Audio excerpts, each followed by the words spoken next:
Ration card हिताधिकारी खुशी खबर। February 15 तारिख जाए बढ़िला राशन कार्ड केवाईसी अपडेट अवधि वृद्धि नहीं खाद्य जोगाण और खाउटी कल्याण मंत्री कृष्णचंद्र पात्र सूचना देछन्ते। तेबे पूर्वरु जनवरी 31 तारिख रे केवाईसी सरिबो बोली घोषणा होइथिला, किंतु एबे एही अवधि को फेब्रुआरी 15 तारिख जाए वृद्धि करिसेंते राज्य सरकार। मिलिथिबा सूचना अनुसार 42 लाख हिताधिकारी केवाईसी एपर्यंत करिनाहांते। सेमानंको पई राज्य सरकार कहल मनोभाव प्रकाश करिसेंते।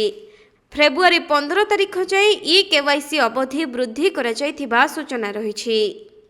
सेपटे राज्य सरकार राज्य भितरे राशन कार्ड हिताधिकारी थिबा वृद्ध वृद्धा एवं असुस्थ लोकंकु भेटी केवाईसी जांच करिबा निमंते सरकारी कर्मचारी को निर्देश दैछन्ते। राज्य बाहरे थिबा श्रमिक माने जोगाजोग कले सेठारे मध्य सरकारी कर्मचारी सहयोग करिवे बोली कुहा जाउछि।